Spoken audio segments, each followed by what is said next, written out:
What's going on, guys? This is Real Deal Fantasy HQ with your boy LQ. Today, I have a very special guest for a series of mine on the channel that I find it very special, becomes one of my favorites. But today, I'm joined by Jesse Holley, man. What's going on? What's up, LQ? What's good? What's good? I can't call it my Jersey brethren. Man, this is dope. You giving me this opportunity, man, and I think we got a lot to cover today. But man, a Jersey native on my show, man, this is amazing. Yeah, no, when you hit me out and I was like, oh, he's from Jersey. I'm like, a brother's trying to do good in this space that I know is hard for brothers to get into. I'm like, there's no way I won't jump on here, man, and try to help you grow this brand. Yes, sir, man. Much respect, man. Thank you. So we're gonna jump right into it, man. My first question for you, man. Are you a fan of fantasy football? Okay, so I gotta be honest with you, right? I gotta be completely honest. I'm not. But and the reason that I'm not is because I used to have a deal with another one. I don't know what associates that you're in line with, but one of the big networks, right? Gotcha. Right. So I had to deal with them, and it was fun. They were giving me money. They were paying me. I was playing. It was all that kind of great stuff. Until one day, this one I knew fantasy wasn't for me. It was a meaningless Jets. It was like Jets versus Browns on like Sunday night. And I'm in this fantasy pool, daily fantasy pool, and I'm sitting like literally at the edge of my chair. And I'm one of the like coolest, calmest dudes that you'll ever meet. Like I don't have these highs and lows, especially when it comes to sports. Because I'm like, if I'm not actually in it, I'm not giving that the energy to ruin my day when I'm not actually a part of it. Yeah. And I'm sitting on the edge of my ottoman, like nose to the TV. And it's the last game of the night. It might have been a Monday Night Football game. I got Brandon Marshall, and I'm like, I need a touchdown from Brandon Marshall, and I win. And I'm like, I'm in there, right? And I think I might have won like a couple $1,000s, but I'm in. Like I've been watching football all day long, and here I come down to the Jets and Browns game. They're both terrible teams at the time. And I remember they threw Brandon Marshall a fade in the left side end zone, and he dropped it. Oh, my God. And when I tell you, I was this close from being like one of those viral dudes who breaks the TV. Yo. And I was like, I'm done. I said, I'm done. Yeah. There's no way I'm allowing myself to get involved in game. I don't care about the Jets. I don't care about the Browns. But here I am on the edge of my seat at a Jets-Browns game, hoping that that Brandon Marshall gets me a touchdown so I can win this pool and win like $4,000 or $5,000. And like that was the end of it. I was like, I'm done. No more. I can't do it. Stress getting these lineups in every week. I never like the team, like the kind of like the season. I've always did like daily fantasy. I'm done. Like I'm done. I can't do it. It's way too cool. You got me out here watching games that I wouldn't normally watch and care about. Like I'm literally tuned in at 11 o'clock at night. I got to be to work in the next morning. I would have been asleep 2 hours ago, but I need Brandon Marshall to get me a touchdown, and he dropped it. I was like, and I was done. I'm done. I was done. I was like, nah, no more fantasy for me. Man, fantasy takes over your life, man. Like you said, you got to stay up late, wait for that last, when them zeros hit, that's when it's like, all right, I can go to bed. Because anything can happen in fantasy, and it takes over your life, especially waking up early for the waiver wire, trying to beat your friends. Like you up 7:30 in the morning trying to, I need to ask this guy. I got this guy. And it's like, damn, I don't go work today, and I'm up this early. You know what I mean? Like It gets crazy, man. And I feel like that's how I fell in love with it. Like it really consumed my life because like my main sport is soccer. Like I love soccer. That's my diehard. That's my baby. I play to this day. But playing fantasy football gave me more knowledge of the game, more knowledge of players. Like I'm going through depth charts when I usually wouldn't do that because I'm a diehard Rams fan. That's it. That's all I care about. But I'm in the Browns, the Browns when they were terrible depth chart, thinking maybe this guy will pop off this week, maybe this guy, blah blah blah. But it just gave me more knowledge of the game, and I'm like, damn man, I love fantasy. It just makes me like just want to like play every single year because it's like I'm getting better, I'm winning more money, and it's like, damn, man, this is taking over my life.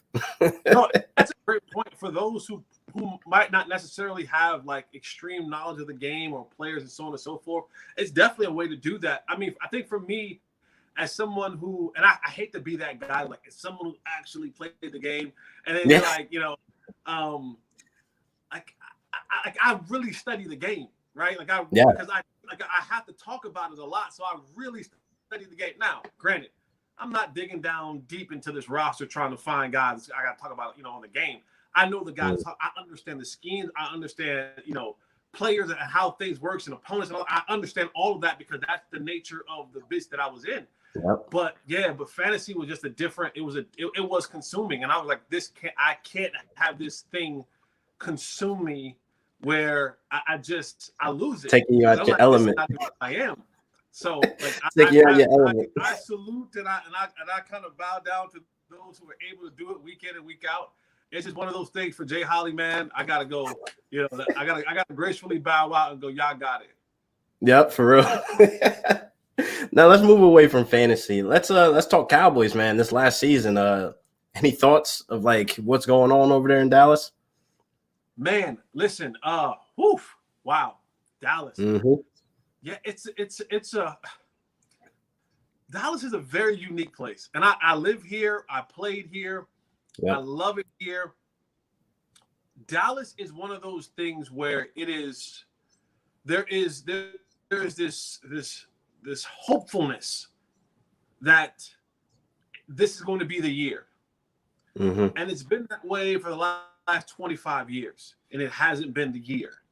And you're just hoping one of these years you can finally say, aha, I told you this was going to be the year. I think the biggest issue with Dallas this year, of course, when you lose your franchise quarterback in week 3 of the season, week 4 of the season, whatever it was, like that I forgot what coach said this back in the day. We were talking about Peyton Manning. They're like, you know, what happens if Peyton Manning gets hurt? And he's like, we're effed. Like, I'm not coaching for the backup, right? Like, if Peyton Manning goes down, we're screwed.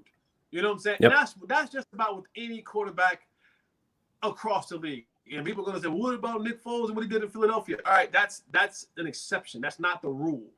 If your franchise quarterback goes down for an extended period of time, or people always throw at me, well, what happened? You know, Matt Castle stepped in for Tom Brady and won 11 games. But people never finish that sentence.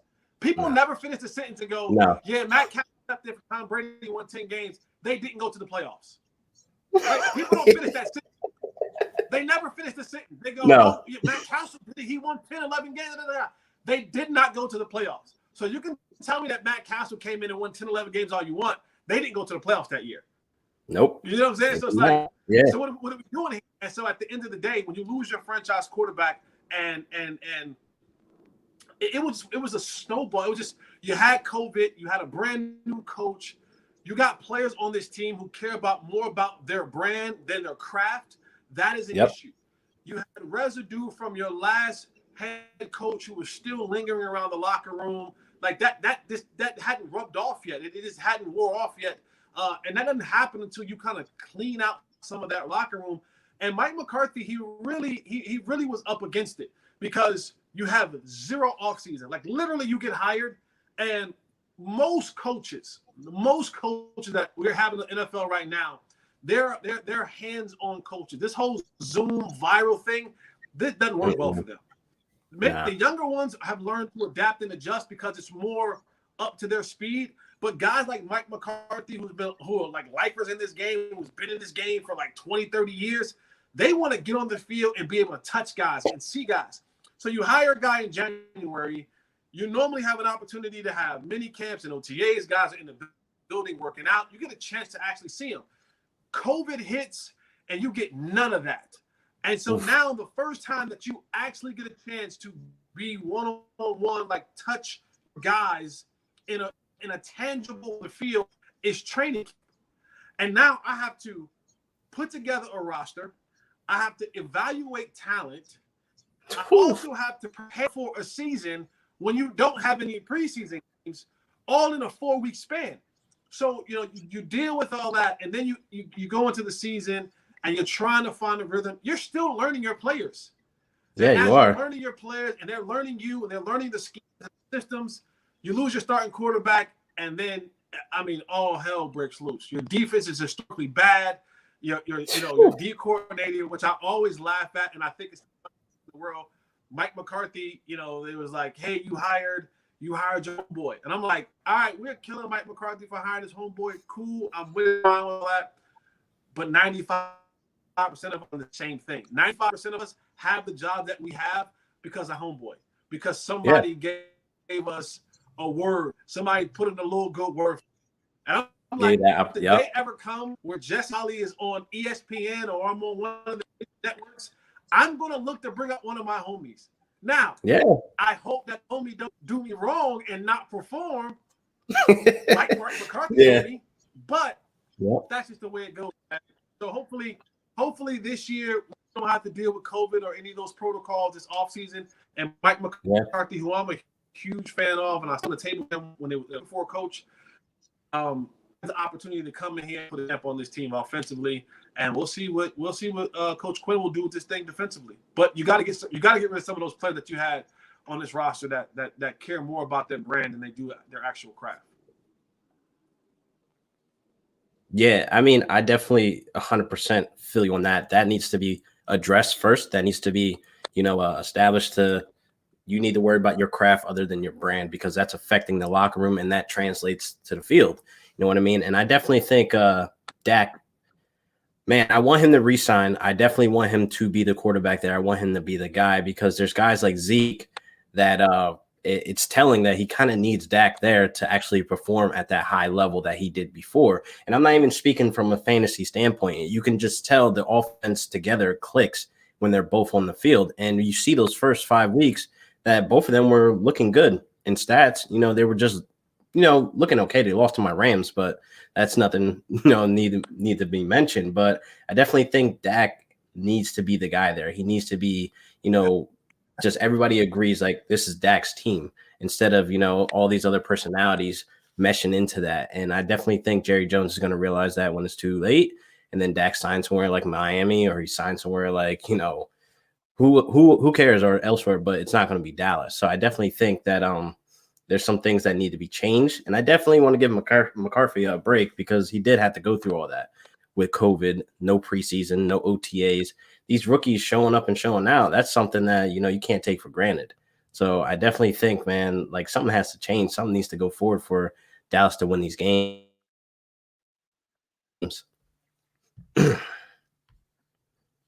Jess, you still there? Yeah, the first piece of business is getting. You got to get Dak Prescott signed. And once you get him signed, then that's the first business. That's the priority of business in the offseason, is getting four signed, and everything else flows underneath that. You can't. Yeah.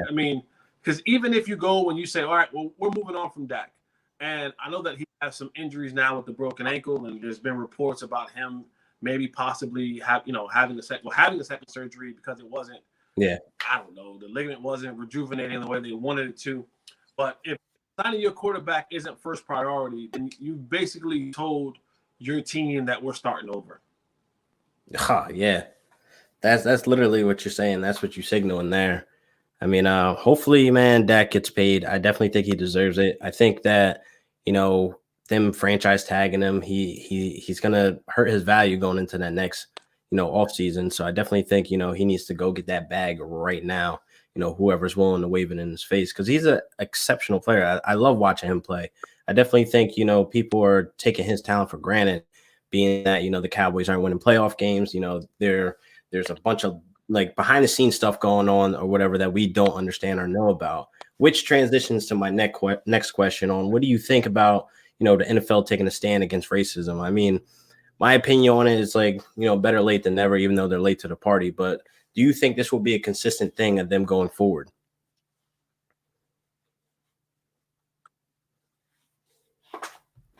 When did the NFL take a stance on racism? Because I'm still trying to figure out when, where, how. Because look at our coaching. Look at the coaching.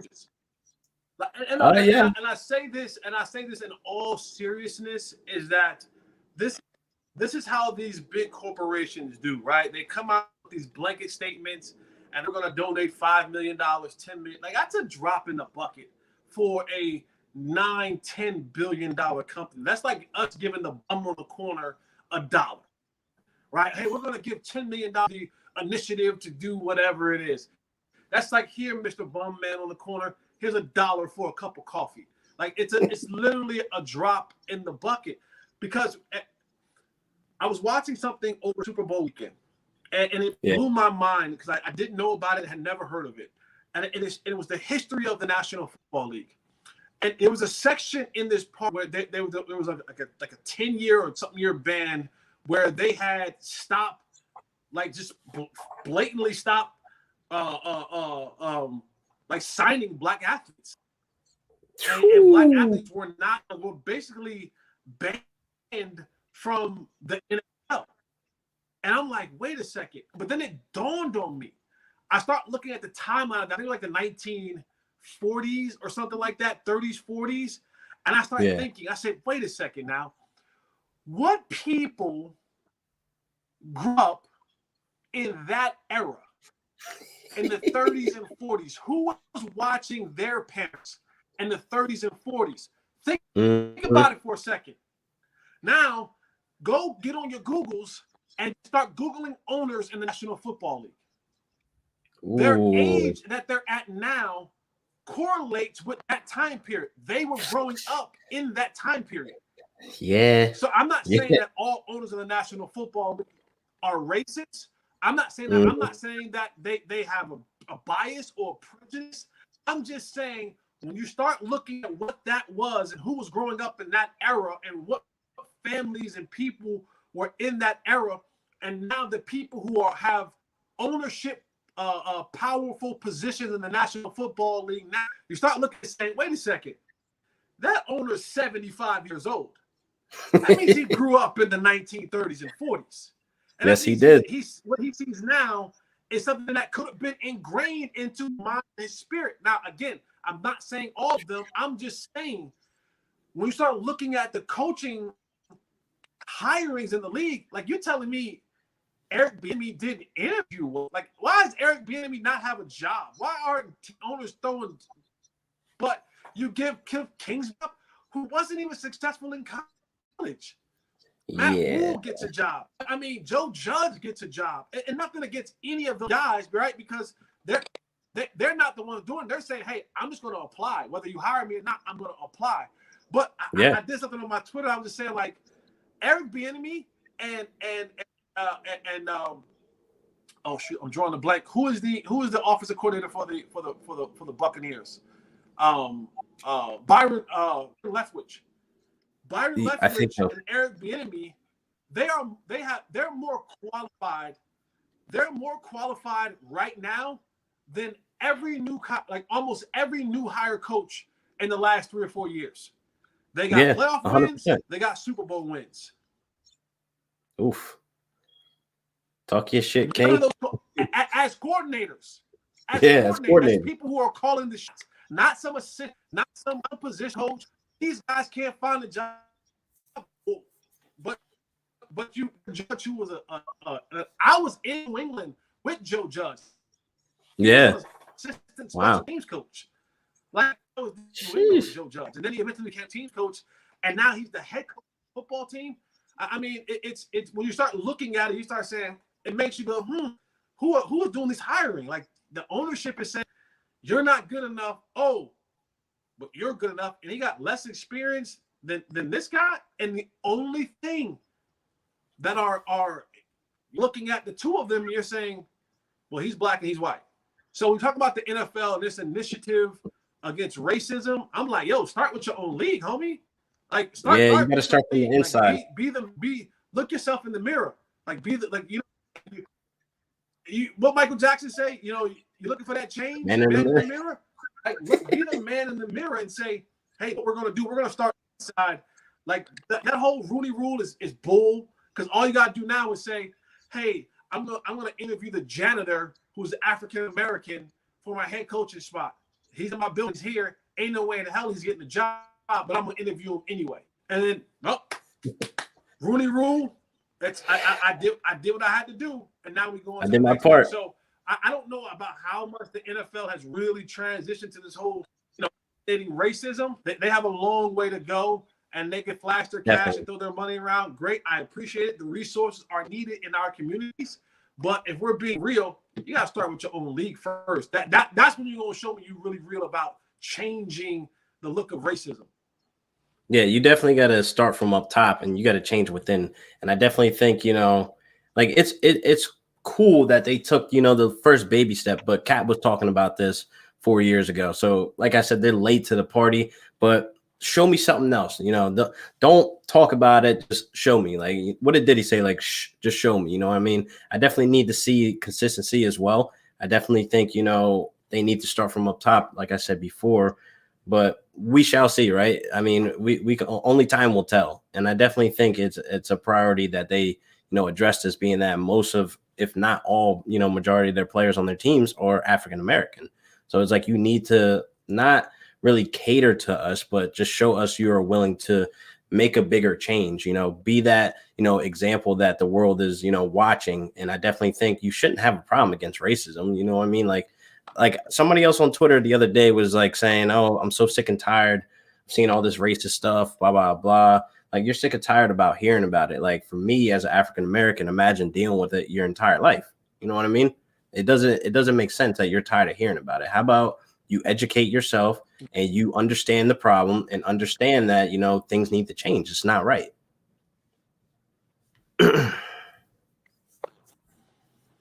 No, but you're absolutely right. And I look at ownership. I don't think there is a minority owner, in all of football. There may be like one or two GMs. There's one minority owner, Khan in Jacksonville, but I mean, there aren't general managers. There aren't many African American general managers. There aren't many head coaches. We see this, and I said before, 75% African American. Like, literally, African Americans run the National Football League. No pun intended. We literally run the National Football. Yeah, and we have zero representation of positions in power. And then the thing that I hate the most is that when our head coaches do finally get an opportunity, and I say our African American head coaches or minority head coaches, it's always the trash teams, right? It's always a team that's like God bless, Robert Saleh in the New York Jets. Like, that's a terrible franchise. And if you can bring it around, great. But it's probably not going to happen. It's probably not going to happen. They hired the coach from Baltimore to go down here in Houston. Like, he doesn't have a chance in hell of turning Houston around. Like, the quarterback doesn't want to be there. You have no cap space. You have no draft picks. You have no roster. And what the hell is he supposed to do with that roster? So what do you want to happen in year one? African American coach, and he's going to be going in 3 years because he's going to suck. Yep. Right. Like, come on, no. Like give me the Bruce Arians treatment. Like, let me go coach a team like that. Let me go coach a team that's up and coming and rising and got some players on there.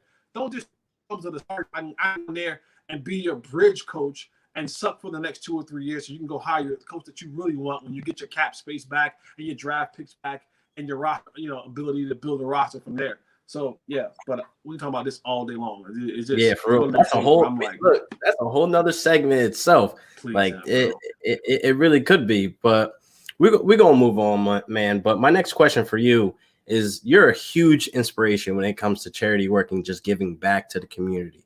What sparked this in you, and were you just always like this? No, Yvonne Holley. That's what sparked it. Yvonne Holley. That's the woman who raised me. That's my grandmother, and I come from nothing. I'm a poor Jersey kid. I grew up in Elizabeth and Roselle, and I didn't have anything. And the thing that I was always impressed by my grandmother was even though we didn't have much, she spread around what we had to those in need. Like literally, there was kids. I remember my grandmother would bring kids who had less than us and wash clothes at her house because there were kids she's like, look at these kids.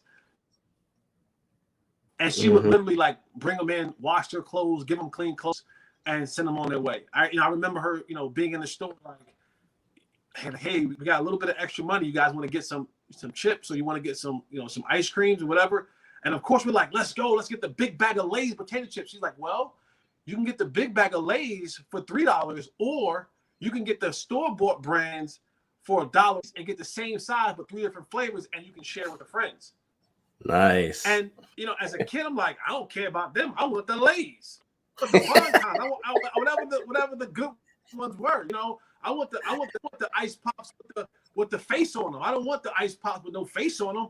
But it was just it was those things that I consistently seen her do. Hell, with me and my brothers, like my grandmother raised me and my 2 brothers. I'm the middle of 3 boys, and it was like she took us in. We weren't her responsibility. Like she didn't have us. It wasn't her responsibility to raise us. But she did it, and she never complained, and she never put up a fuss or a fight about it. And she just and my biggest thing is the reason I give, and the reason I'm so passionate about giving is my grandmother and my faith.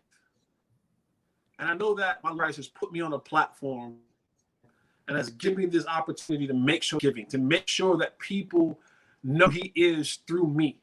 So I always tell people, like, you'll never know who Yvonne Holley was. My grandmother's been passed for a long time now. I was in college. You'll never know who Yvonne Holley was, but you'll feel her impact, legacy. That's a legacy. That's how you leave your legacy. Yes. When I'm dead and gone, and no one talks about me anymore, no one wants to interview me anymore, there's going to be some kid, some family that I helped out in a time of need that will say, I remember when, and this guy named Jesse helped us. And then they helped someone else. And then they helped someone else. And then they helped someone else. And so 20 years after I'm gone, people will still be getting helped. I did 20 years ago, what Yvonne did 40 years ago. So people may not never know or meet Yvonne Holley, but they get the chance to reap the benefits of who she was through me. That is me. That's the way I want to be remembered. Yeah, it's great. Oh, Jeff, you were a great high school athlete. Jess, you were a great college athlete. Jeff, you made it to the pros.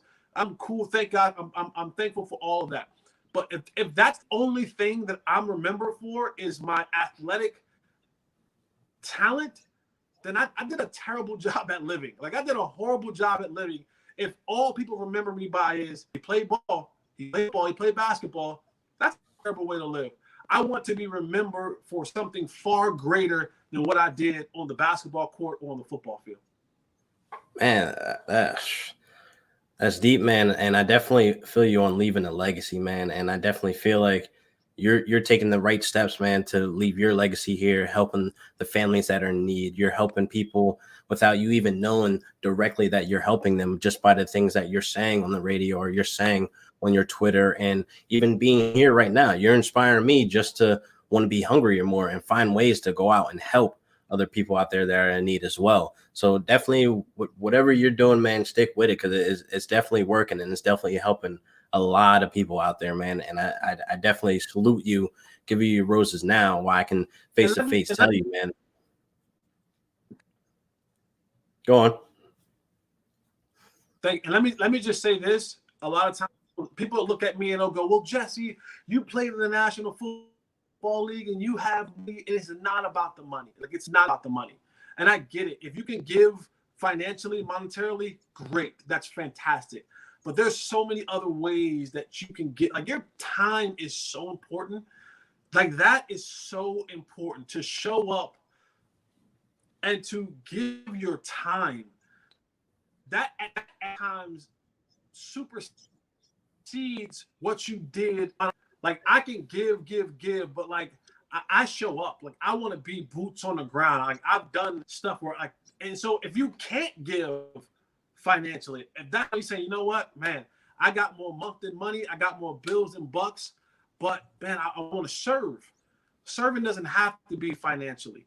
Serving can be, you know what, I'm gonna go down to the food pantry and give. I'm gonna go and read to the younger kids. I'm gonna go to the rec center and mentor. I'm gonna go and help the senior citizens. I'm gonna go and help whatever it may be. Like, that's as valuable and as tangible as giving dollars. And so people say, well, I don't have the money that you have. Well, I don't have to. You got time. If you got time, then you have everything that you need. And that's the biggest thing. If you got time, then you have everything that you need. And that can be as big of an impact as money. So, yeah. Damn, man. Yeah, definitely. We're talking about money now. I mean, what was your first buy, your first regret buy once you got into the NFL? That first check hit, what was your first buy, your first regret?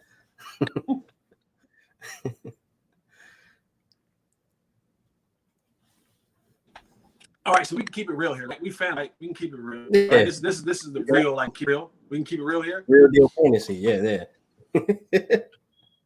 I did. Yeah, I did what all black people from the hood to the dealership, right? I did with all black people. As soon as we get some money, we run to the dealership, to the jeweler, right? And it's the dumbest thing. This is how ignorant and young and dumb I was. I run the dealership and I tell the guy the car that I want, right? And I'm like so hell bent on, I got money. Here's the funny part about it. I had money and had no credit. And so the dude was like, yo, you got no credit. I was like, what you mean I don't have no credit? Like, I got money. He's like, yeah, but you have zero established credit. Like, you literally have, like, your credit is not bad. It just ain't established. Like, you just ain't nothing, you ain't done nothing in life to really have some credit, whatever. And I was so hell-bent. On me being the one to put the first miles on. The guy kept telling me, he's like, okay. He's like, you do know we have the same car, the same color of what you're asking for that has 18,000 miles on it, opposed to it having, like, no miles on it. Yeah. And it's like $12,000 cheaper. Nah, man, nah. I want to put the first miles on it. He's like, no, I get it, understand it. He's like, it's the year, same model, same color. Just one has 18,000 miles and the other has like six miles on it. Like, and it's like a $12,000, $13,000 difference. Like, trust me, the car is still brand new. And he's telling me this. And I am telling him, no, hell no. And I get the car with 6 miles on it. And I literally left. I literally gave them $13,000 more because of my youthful ignorance about me having to be the first one to put the miles on the car. And the dude was just like, okay, son, if that's what you want to do, I'll charge you $13,000 more for this one. Then with a smile. Okay. Cool. And I had to get, like, my brother to co-sign from me. Yeah, so a nice commission of my stupidity. So yeah, I did the dumb thing that a lot of young black men who get money do from our community. We run to the jeweler or run to the dealership. I was never one, and still not one into jewelry. That was never my thing. But of course, I ran and got caught. Oh my God. Oh my God. Look, I can't blame you because I can't say I wouldn't have done the same thing because I mean, it's like part of our culture. We get the fly car, we get the jewelry, we the man, you know what I mean? Like, it's kind of like the go-to thing. It's like, it is what it is. That's just the recycle of, like, you know, ignorance of how to spend that big check. You know what I mean? But hey, we gotta live and learn, right? It's the dumbest thing ever. But yeah, so what were some of the challenges of transitioning from college ball to NFL, man? Because let's not take this lightly. Like, you was the man, my guy. breaking records in football, breaking records in basketball, the all-time receiving leader, 106. Bro, that's nothing light. And then how was that transition going from that college ball and going to NFL?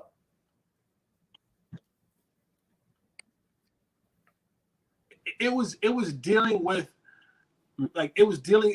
knowing that you're in a locker room now with like grown men. Like these are grown men. When I say grown men, I'm like, they got mortgages, car payments, wives, babies, child support. Yep. Like, you're dealing with people like this is their livelihood. In college, like, yo, we all on scholarship, we all gonna eat. So nobody's really like, pissed off if you mess something up. But like in the NFL, these are grown men. Like, and everything, like, you doing your job could negatively affect them trying to do their job. And that was the big first thing. I'm like, oh, this is real life. Like, these are grown men. I'm 20 years old. These guys are 30 something years old. They got, cats got kids that's 14 years old. I'm like, dang, you got a kid almost near my age. You know what I'm saying? And then the second thing for me was just understanding time management and how to be a professional. Like, that's one of the biggest things about, and I try to teach all the young cats that I come in contact with going from college to the league, is time management.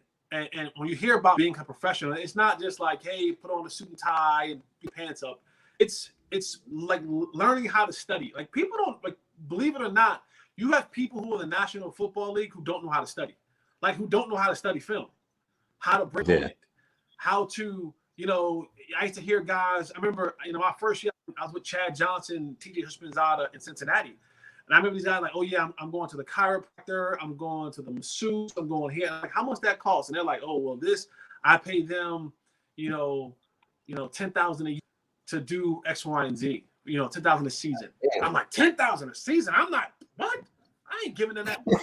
But you realize, yo, this keeps you right for the season. Like, you got a chiropractor, you got a masseuse, you got a guy to get you lined up, you got you got your pedicure, like all of these things matter in trying to get your and that's what I mean by being professional. Understanding your time management. You only got 24 hours in a day. How are you using them?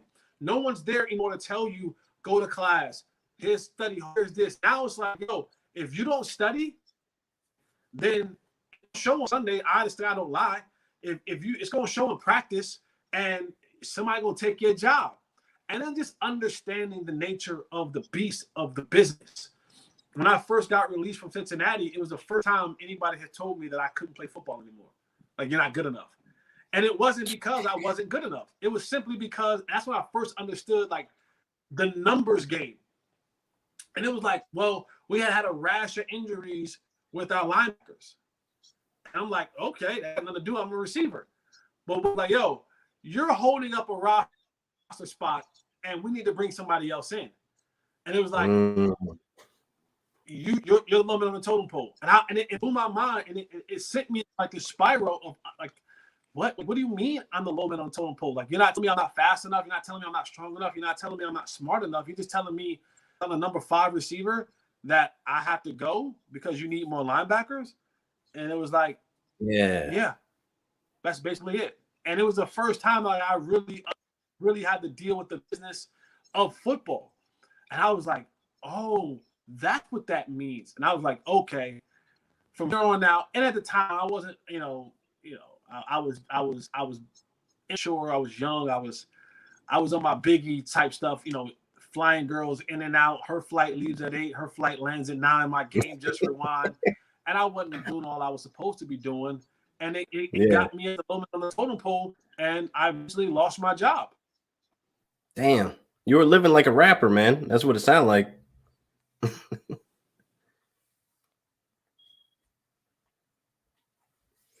Because that's all I knew. Yeah. So how did the 4th and Long TV experience happen? That goes along with learning how to be a professional, right? Yeah. That's all, like, getting next to somebody. Like, people look at Chad Johnson now and they say, like, oh, Chad mad frugal now. Like, Chad's always been that way. Like, Chad has always, eating McDonald's, being super frugal. Now he might have had like a Lamborghini back in the day, but I mean, at the time he was the best receiver in the league. He was making $8-9 million a year, so he could afford that. But he wasn't one who was spending wild, crazy money like that. And it was learning how to be a professional, learning how to save your money, learning about the resources. You know, don't just tell somebody, "Oh, be my financial advisor." Like that's learning how to be a professional, learning all the stuff that comes along with contracts, your money, where your money goes, how your money works for you, investments, real like all it's learning how to be a professional. All that is encumbersome in learning how to be a professional. Yeah. I mean, it's very important of how to be professional. And I, like you said, that 10,000, for the season, it helped. You know what I mean? That's something that's like a professional mindset. Like this is gonna help me keep my job going into the next season. So, damn, I just can't believe 10,000 for a chiropractor. That's wild money, man. That's crazy. Man, oh man, oh man. But like that's light. That's light. Yeah. Yeah. How did that 4th and long opportunity come?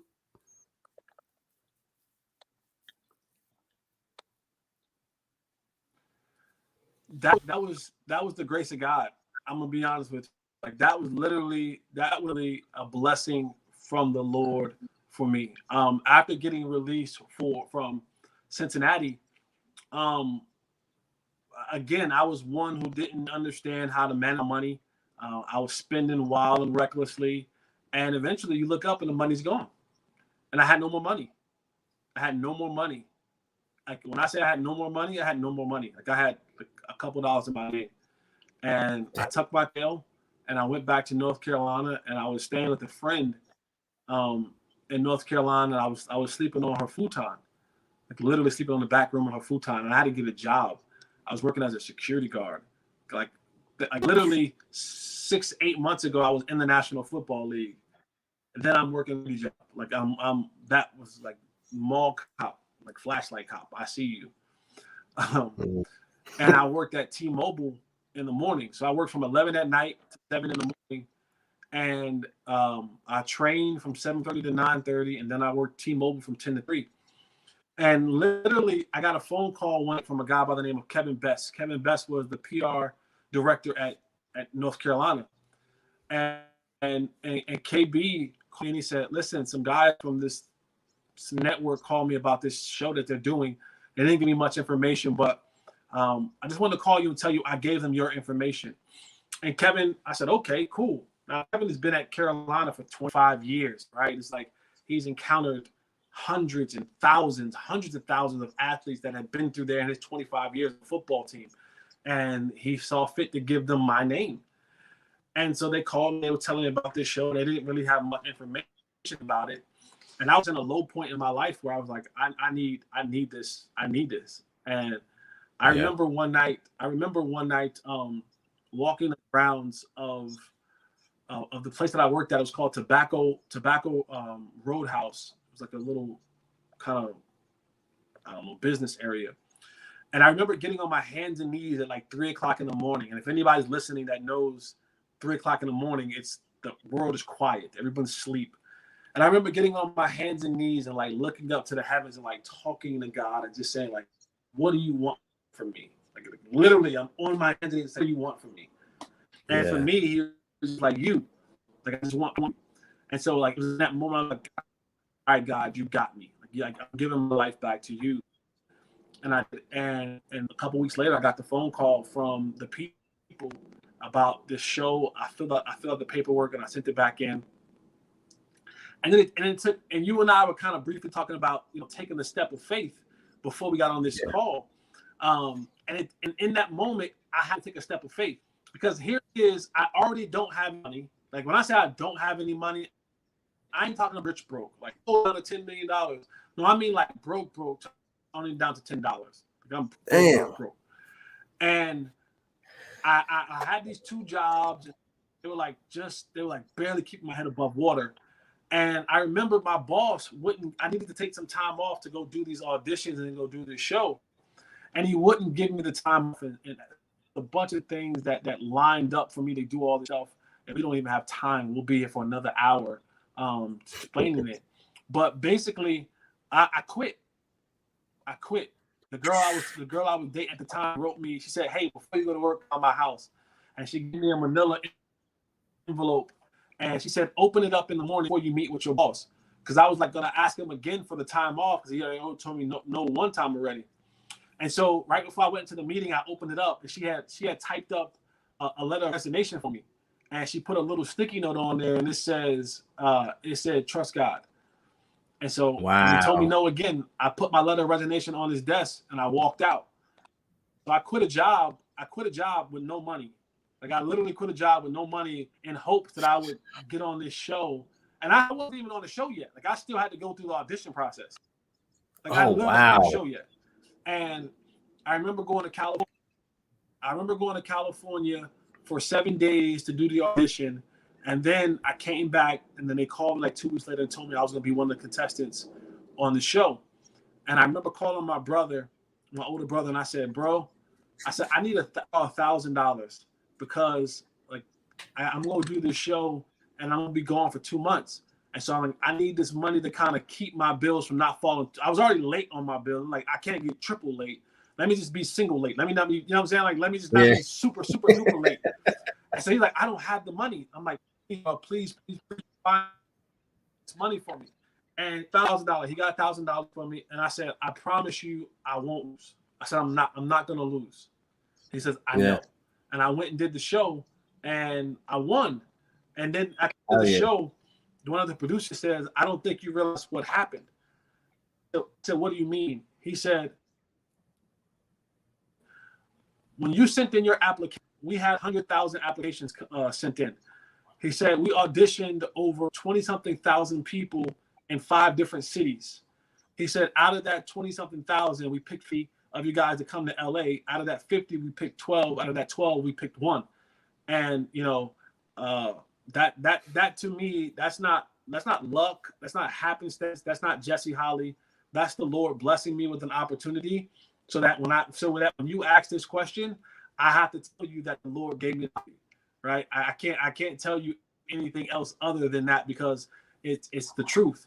And I'm the only player in NFL history. You can get on your Googles and look. There's no other player in NFL history who's ever gotten to the NFL off a reality TV show but Jesse Holley. And that's not a testament to Jesse Holley. That's a testament to the Lord blessing me with an opportunity, and I took advantage of it. Yes, sir. I mean, man, watching the highlights from that show, you know, man, you were out there playing with a chip on your shoulder, man. You were out there to win it. There was no question about it. So with you telling your brother, "I'm gonna win it," that you meant that shit. Man. Every word of it.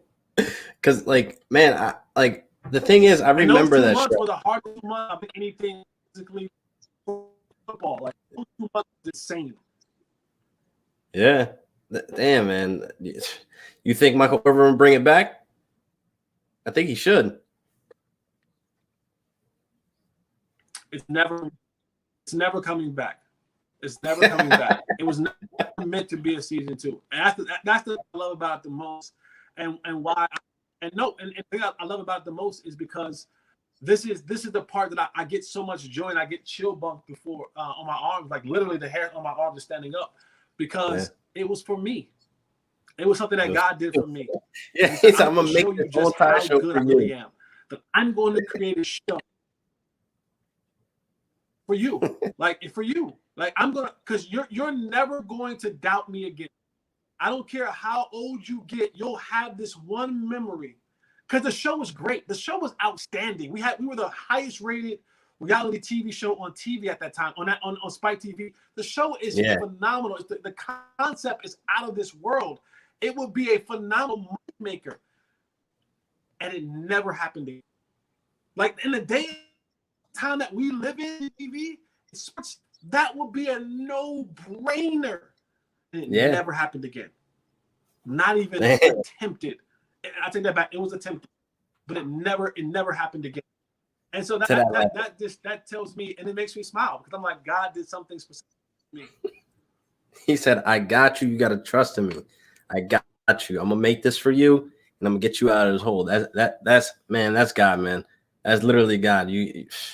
That's crazy, man. I mean, after that happened, so what is one of the best cowboy, moments that you had? Because I kind of have an idea which one it is, but I just want to see which was your best moment of being a cowboy. You're probably thinking of San Fran game, right? Like that's what you're Yes, thinking, sir. San Fran game. Yeah, yeah, of course. No, it's not. It's not. No. It's not. It's not. One of my favorite moments in Cowboy history. It was a preseason game. We were in Minnesota, and I'm on the bubble of being cut or making the team. And I remember coming into this game, and I'm like, okay, I'm going to make this roster. Like, I got to do something. I got to be like 4 catches, 5 catches for like 50, 60 yards, maybe a touchdown and some great special team plays. Like, if I can do that, then I can probably find myself on this roster somewhere. And I remember going to that Minnesota game, and the quarterback was a guy by the name of Steve McGee, who from Texas A&M, and he just wasn't a guy who was like would throw the ball down the field. So I'm like, man, this is not working out in my favor. I'm a little bit nervous. I'm like, man, I'm probably gonna get cut after this and be back out in the street again. I'm like, man, I gotta make a play. Like, I gotta make a play.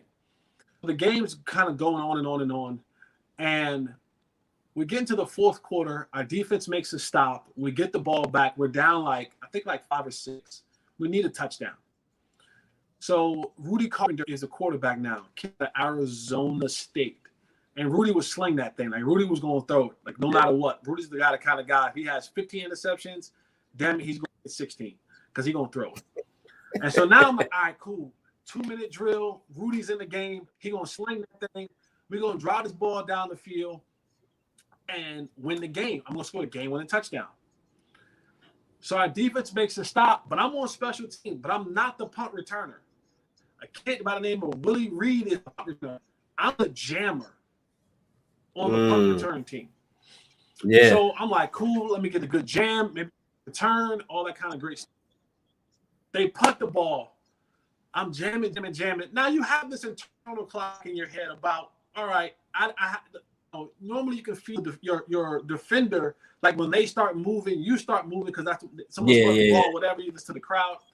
But he's not moving. I don't hear the crowd, and I don't hear poison, or Peter from the returner, meaning get away from the ball. Yeah. So my clock just said stop blocking and turn around. So I stop blocking, I turn around, and I see the ball hit the ground. Boom. And it bounces up, and it bounces right into my lap. And I catch it, and I take off running. 82 yards later, I score a touchdown. We win the game. Yeah. I remember going in the locker room, and I'm getting dressed, and Jerry Jones walks in the locker room, and he says to me, he says, son, I've been around football my entire life. I've been a part of the Cowboys for 30 years, however long it was. And he said, I've never, ever seen a football play like that in my life. Wow. Good job. Congratulations. And I end up on the side of the bubble, which allowed me to kind of on the squad to get to the San Francisco game. So yeah, one of my favorite moments ever. That's definitely one of the things I know you hold on to, of Jerry Jones telling you after 30 years, watching the game, that I haven't seen a play like that. That is just boom. That's imprinted inside of you, man. Just, you can hold that. Nobody else can hold on to that, especially a guy from Jersey. You have done things that not many people from Jersey can say they've done. So that is just amazing itself that you were able to accomplish that. So I want to ask you, what is life after football? What is life, beyond the game? Like, how has it been? What have you been doing?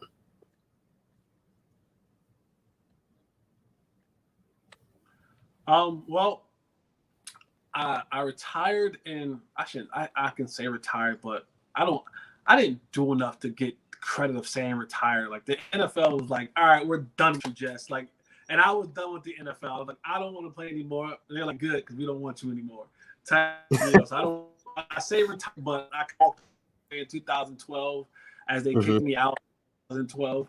And then I went into I get a chance to live my second dream was to be a commentator. And Yeah. so I did the pre and post game show for the Cowboys for 7 seasons here in DFW. I did it for a radio station called 105.3 The Fan up until 2 years ago, 2019. So I did that for 7 seasons. I work for DallasCowboys.com. I'm a small business owner here. Nice. I have charities. I do public speaking. I work with SOS training facility. I help train athletes, get them combine ready and pro day ready. And I'm an athletic director at a private school here in Dallas. Wow. Damn, booked and busy, man. Jeez. Yeah, I'm like half Jamaican. I'm half Jamaican. I got like 12 jobs.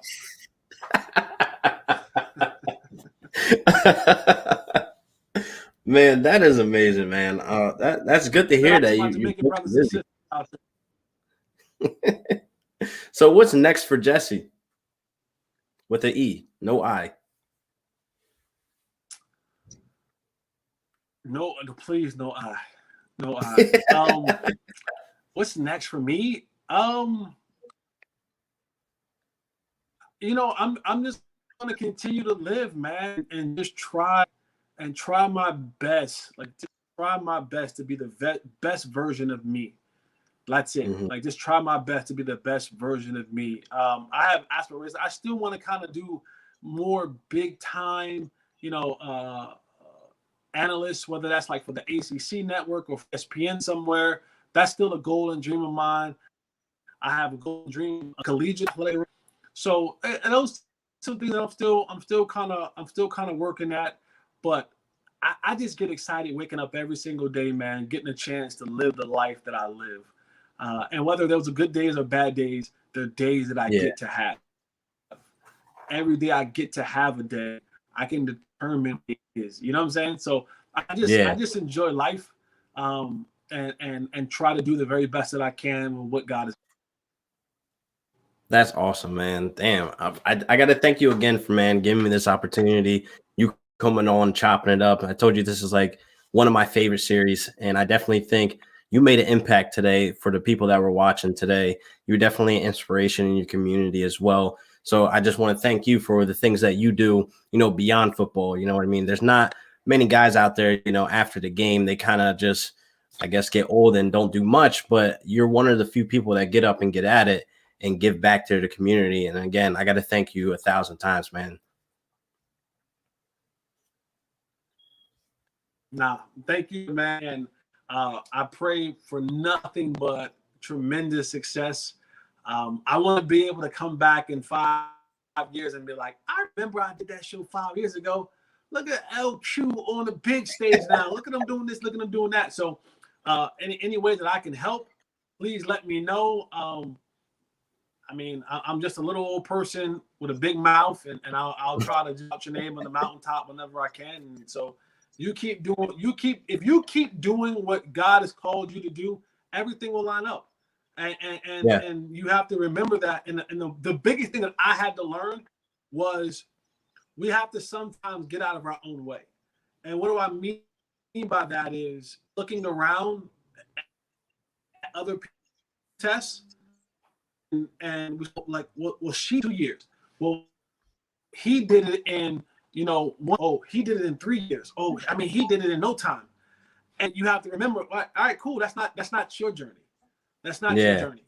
Your journey may have taken 5 years. And because your journey took 5 years, there were some important things that you had to grow in and that you had to be taught and that you had to learn in that process to get to the ultimate goal. One of my favorite that I think I want to say I came up with it. I use it often. I always say be firm on your destination. Be flexible. Be firm on your goal, flexible in your journey. That's how we got to approach this thing. Know where you want to go, know what you want to do, but understand it won't be point A to point B. It's going to be point A and squiggly lines and all that kind of stuff, and then you'll eventually get to point B if you're just determined to get there. So don't look around. Don't be on other people's tests. Don't be looking at other people's cars and their houses and their jewelry and their kids and they all that kind of crazy stuff. saying, listen, all what got me is for me, period. And maybe he didn't have the Lamborghini for me. Maybe he had the Honda for me. Like maybe that was my mode of transportation. Maybe he didn't have the 10,000 square foot house for me. Maybe my house was supposed to be, 5,000 square feet, 2,000 square feet. Maybe I was supposed to be in this 1-bedroom loft, because I know plenty of people who have the Lamborghini who hate life. I know plenty of people who have the 10,000 square foot 5-bedroom house with the lake who hate coming home to it every single night. I know a lot of people who have money and don't like themselves. So understand, when you're looking around, like, you got to check under the hood, because a lot of times what you see on the surface, especially now in the social media age that we live in, and everything is in these 30-second clips where they're saying like, oh, we lit, we this and that. And then you find out later on, oh, so-and-so died. Why did they die? Oh, they were depressed, or they had demons. Like, wait, on the Instagram, all we saw the partying and all that stuff, and they were dealing with that. So just kind of always be cognizant of that, man, and realize that what's for you is strictly for you. Yeah, man, I'm gonna take that and cherish that. I'm gonna put that in my soul, man. That's some really kind words, some deep words that you got to live by and actually take in consideration. Jesus, man, we definitely gonna be in contact, man. You gonna come on here again? We gonna chop it up, because we got a lot to talk about. Anytime, man. Anytime. All right, man. I'm gonna let you get out of here. I'm not gonna take too much more of your time, but thank you again, man. I'll see you around. All right. LQ, God bless you, man. God bless your listeners, man. And we'll do this soon. All right, bro. I'll see you. Peace.